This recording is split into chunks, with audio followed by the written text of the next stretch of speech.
चलो जी, एक सवाल हम और देखते हैं। इस सवाल में थोड़ी सी चीज़ें हमने कॉम्प्लेक्स रखी हैं, हल्की फुल्की जो है वो कॉम्प्लेक्सिटी इंक्रीज करता जाऊंगा मैं।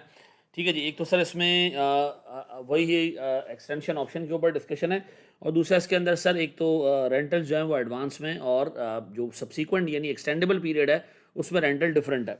ये कह रहे जी, एंटिटी जेड द लेसी, ठीक है जी, enters into a 5 year lease agreement. कितना जी? 5 साल का लीज एग्रीमेंट है of a floor of a building, ठीक है जी, with an option to extend the lease term for a further period of 5 years.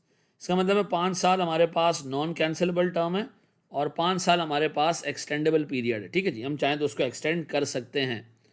ठीक है। ये कह रहे जी, द लीज पेमेंट्स आर 50,000 रुपये per annum during the initial term and 45,000 रुपये per annum during the optional period. All are payable at the beginning of each year.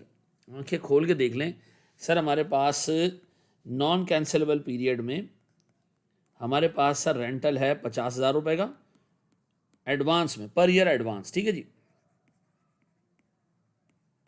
इसी तरह सर हमारे पास एक्सटेंशन पीरियड के अंदर रेंटल थोड़ा सा कम है, 45,000 रुपये का है, और सर ये हमारे पास ये भी एडवांस ही है।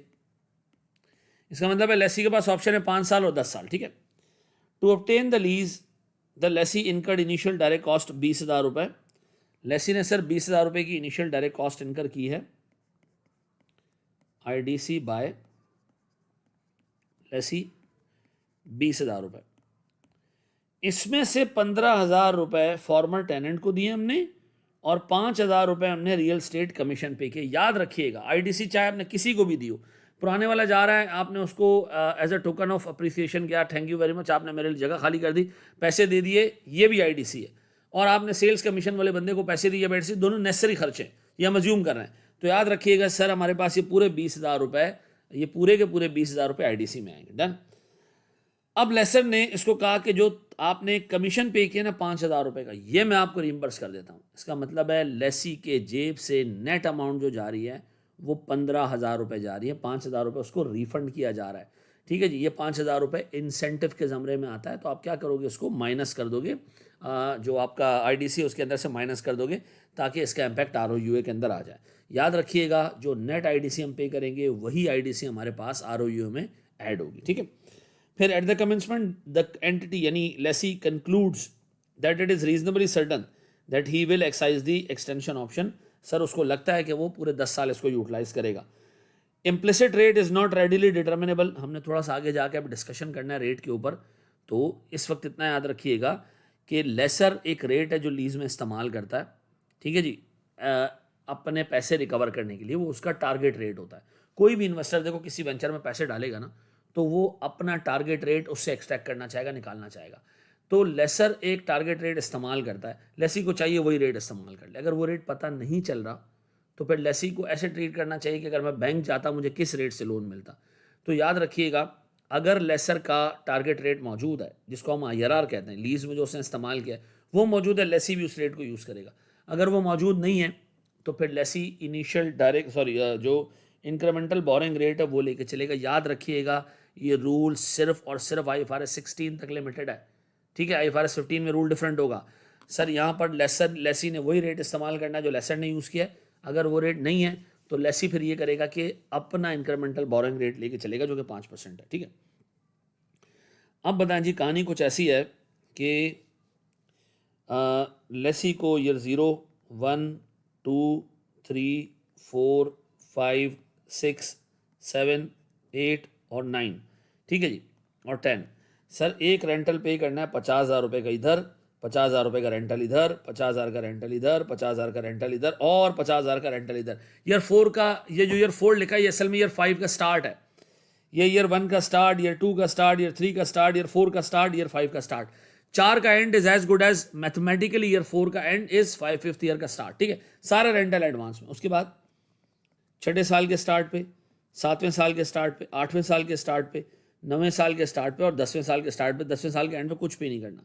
अब ये मेरे पास सर रेंटल्स हैं। अब मुझे एक बात बताएं सर, अगर लेसी रीजनेबली सर्टन है तो सर इसकी मैं प्रेजेंट वैल्यू निकालूंगा, ये तो चली जाएगी ईयर -1 पे, क्योंकि आप जहाँ से एन्युटी की प्रेजेंट वैल्यू निकालते हो एक पीरियड पीछे चली जाती है, तो मुझे इसको एक पीरियड आगे धक्का देना पड़ेगा। तो मैं इस 50,000 रुपये की प्रेजेंट वैल्यू ऐसे निकालूंगा कि 50,000 मल्टीप्लाई बाय 1 माइनस 1 प्लस कितने percent, 5% raise to the power -5 divided by 5%। ये मेरे पास सर एक हिस्सा है सर डिस्काउंट फैक्टर का, फिर इसको मैं मल्टीप्लाई करूंगा मजीद 1 + 5% से, इसलिए क्योंकि सर मेरे पास सिर्फ इस हिस्से से अगर आप प्रेजेंट वैल्यू निकालेंगे, मुझे प्रेजेंट वैल्यू ईयर 0 पे चाहिए, तो सर मुझे ईयर 0 पे लाने के लिए एक पीरियड उसको और आगे लेके जाना पड़ेगा। आप लोगों ने बचपन में ये फॉर्मूला पढ़ा होगा, आई डोंट नो उसकी लॉजिक पता थी या नहीं पता थी, लेकिन अब समझ लो कि ये 1 + i इसलिए ऐड होता है क्योंकि अगर पहला रेंटल ईयर 0 पे मिल रहा है तो प्रेजेंट वैल्यू एक पीरियड पीछे आएगी। अगर पहला रेंटल ईयर 1 पे मिल रहा होता तो हम सिर्फ इसी फैक्टर को यूज कर लेते, क्योंकि हमारे पास ईयर 0 पे प्रेजेंट वैल्यू आ जाती। याद रखिएगा, जहां से एन्युटीज शुरू होती हैं, प्रेजेंट वैल्यू इस फैक्टर से निकालोगे, इस फॉर्मूला से निकालोगे, एक पीरियड पीछे आएगी। ठीक है, अगर ईयर 1 से रेंटल ले रहे होते तो हम प्रेजेंट वैल्यू निकालते, वो ऑटोमेटिकली ईयर 0 पे आ जाती। अब चूंकि ईयर 0 से रेंटल शुरू हो रहा है, तो अगर आपने सिर्फ ये वाला फंक्शन इस्तेमाल किया, ये वाला, तो प्रेजेंट वैल्यू ईयर 0 पे है, ईयर -1 पे आएगी, ईयर 0 पे नहीं आएगी। हमें उसको धक्का लगा के एक पीरियड आगे लेके जाना पड़ेगा, ऐसा। अब मुझे बताएं सर ये वैल्यू कितनी आ रही है, ये वैल्यू कितनी आ रही है, तो ये हमने कैलकुलेट करनी है। फिर इसके अलावा सर हमने एक और वैल्यू भी कैलकुलेट करनी है, वो क्या जी, 45,000 multiply by 1 minus 1 plus 5% raise to the power -5, ये भी 5 रेंटल्स हैं, 1 2 3 4 5, ठीक है, डिवाइडेड बाय 5%, ठीक है जी। और सर अगर इसको मैं देखूं तो सर मेरे पास इन कैश फ्लोज की प्रेजेंट वैल्यू, मैं इसको हाईलाइट कर देता हूं, ये ईयर 5 से स्टार्ट हो रहे हैं। इन कैश फ्लोज की ईयर प्रेजेंट वैल्यू ईयर 4 पे आएगी, मुझे उसको और पीछे लाना पड़ेगा, तो मैं क्या करूं सर, उसको फर्दर डिवाइड करूं 1.05 रेज टू द पावर 4, क्योंकि देखें जब प्रेजेंट वैल्यू आती है एक पीरियड पीछे आती है। अब बताएं सर अगर मैं दोनों वैल्यूज निकालूं तो सर मेरे पास ऊपर वाली की वैल्यू आ रही है 297, ठीक है जी। और सर इसकी वैल्यू मैं आपके लिए निकाल देता हूं सर ये वैल्यू आ रही है मेरे पास 160,284, और अगर मैं इन दोनों को एडअप करूं सर तो मेरे पास सारी लीज लाइबिलिटी और सारों की प्रेजेंट वैल्यू आती है सर 387,581, 387,581, ठीक है जी। सर ये मेरे पास सारे रेंटल्स की प्रेजेंट वैल्यू है। तो सर अब मैं काम करता हूँ, मैं निकाल रहा हूँ मेरे बच्चों ROUA और लीज लाइबिलिटी। ROUA और लीज लाइबिलिटी में सबसे पहले sir present value of rentals, ये आ गया मेरे पास 387,581, इसमें मैं ऐड कर रहा हूँ IDC by lessee. Sir IDC by lessee है मेरे पास 15,000 रुपए का। और कुछ है सर इसके अंदर, और कोई ऐसी अमाउंट जो लेसी ने ऐड करनी हो? नहीं सर, और कोई अमाउंट नहीं है। तो सर अगर मैं इसको ऐडअप कर दूं तो ये मेरे पास आता है 402,581।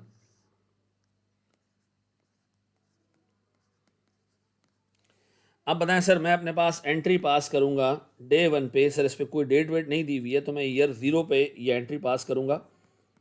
ईयर 0 मैं एंट्री पास करूंगा sir ROUA debit sir 402 581। Sir मेरे पास लीज लाइबिलिटी क्रेडिट कितने से 387,581, और मेरे पास सर कैश यानी जो मैंने IDC पे किया है, अच्छा मैं इसको 200 में डिवाइड कर देता हूँ सर, थोड़ी सी जगह बना रहा हूँ सर मैं। सर मेरे पास कैश क्रेडिट होगा 20,000 रुपये से, और सर मुझसे लेसर ने वादा किया है कि वो मुझे 5,000 रुपये रीइंबर्स करेगा, तो मैं रिसीवेबल फ्रॉम लेसर अलग से दिखा दूंगा, लीज लाइबिलिटी में इसको नेट नहीं करूंगा 5,000 रुपये का, ठीक है जी। अब बताएं सर, मेरे पास सारी की सारी चीज़ें सामने आ चुकी हैं, मुझे लीज अमोर्टाइजेशन शेड्यूल बनाना है, और लीज अमोर्टाइजेशन शेड्यूल उसका थोड़ा सा डिफरेंट बनेगा।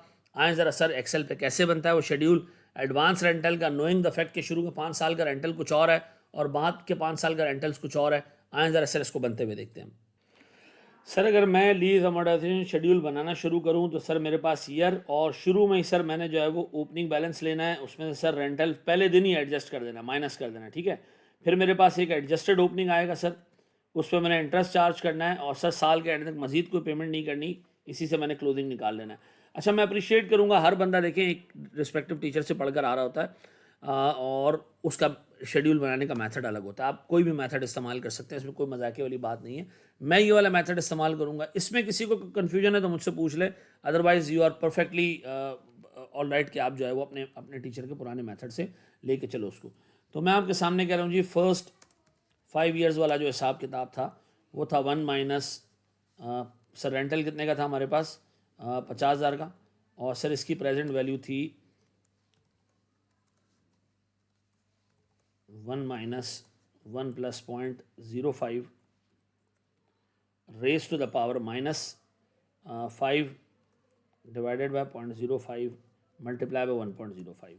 सर ये आ गई प्रेजेंट वैल्यू। सर फिर नेक्स्ट 5 ईयर्स की अमाउंट है 45,000, ठीक है जी।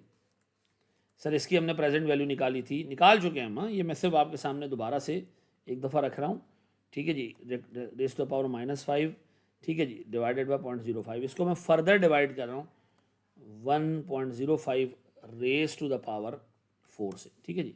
और ये मेरे पास दोनों आ रहे हैं 387,582, ठीक है जी।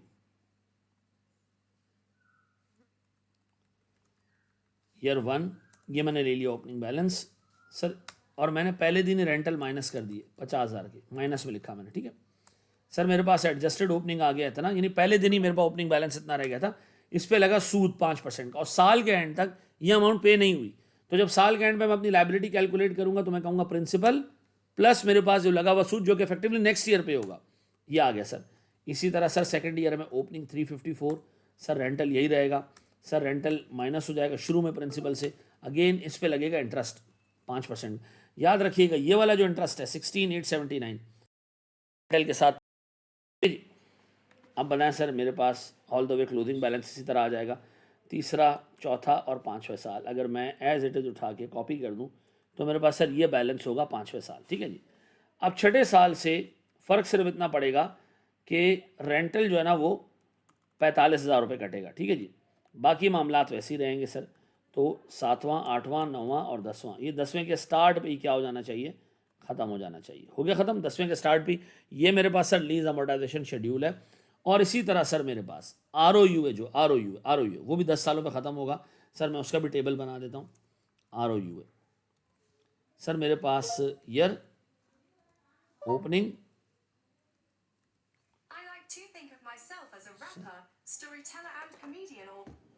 डेप्रिसिएशन, एक्सट्रीमली सॉरी, डेप्रिसिएशन और क्लोजिंग ईयर 1 2 3 4 5 6 7 8 9 और 10, ठीक है जी। मेरे पास ROU का बैलेंस है 387,582। सर सीधा सीधा 10 सालों में डेप्रिशिएट, हर साल का डेप्रिसिएशन बराबर, 2 रेंटल हर साल का अलग अलग है, ठीक है जी। 10वें साल के एंड पे ये 0 डन। अब बताएं सर, मैं ये दोनों टेबल्स उठा के वहाँ लेके जा रहा हूँ, ठीक है जी, और फिर वहाँ हम जनरल एंट्रीज बनाते हैं। आए देखते हैं जनाब। सर ये मेरे पास आ गया लीज अमोर्टाइजेशन शेड्यूल। सर ये मैंने एक्सेल पे बनाया सर, और ये मेरे पास सर बराबर में ही ROU की टोटल मूवमेंट है। अब बनाएं सर, अगर मैं जनरल एंट्रीज बनाने जाऊँ तो सर मैंने पहले दिन की तो जनरल एंट्री आपके सामने बना दी थी यहाँ पर कि ROU है डेबिट और लीज लाइबिलिटी क्रेडिट। और अब मैं एंट्री बनाने जा रहा हूँ सर पहले साल के एंड की, ठीक है जी। इनफैक्ट ईयर 0 पे एक और एंट्री पास होगी, वो क्या होगी जनाब? सर मेरे पास पहले दिन ही मैंने लीज लाइबिलिटी डेबिट की होगी। कितने से जनाब? कितना रेंटल मैंने पे किया होगा? 50,000। याद रखना पहला रेंटल कमेंसमेंट के फौरन बाद पे होता है, तो हम इसको लीज लाइबिलिटी के पार्ट कंसिडर करते हैं। कमेंसमेंट डेट पर, कमेंसमेंट डेट के यानी लीज जैसे ही कमेंस होगी पहले दिन ये पे हो जाएगा। तो हम इसको ऐसे ट्रीट करते हैं जैसे आफ्टर कमेंसमेंट पे हुआ ये, तो हम इसको लीज लाइबिलिटी का पार्ट बना रहे हैं। और हम क्या कर रहे हैं सर? कैश क्रेडिट कर रहे हैं, कितने से? 50,000 रुपये से। डन जी।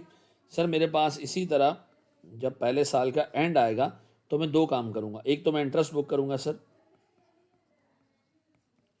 Interest expense debit. अब बताएं शेड्यूल से इंटरेस्ट एक्सपेंस में कितना उठाऊंगा?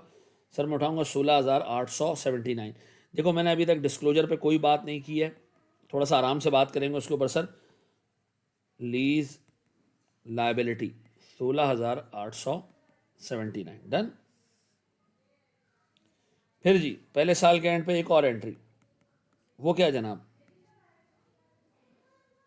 डेप्रिसिएशन एक्सपेंस डेबिट कितने से भैया? 38,758।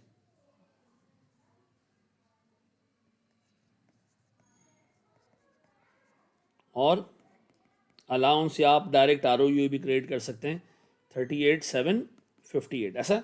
आई होप ये आपको समझ आ गया होगा सर हमने किस तरीके से इसको लेके हम चले हैं। हमने रेंटल्स की प्रेजेंट वैल्यू कैसे निकाली, मोस्ट इंपॉर्टेंट चीज़ इसमें ये थी।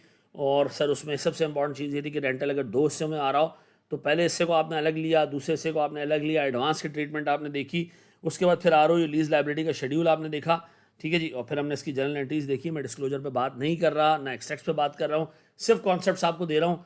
और फिर आगे बढ़ते हैं सर एक स्टेप और, एक और सवाल देखते हैं सर लीज टर्म के ऊपर। Thank you.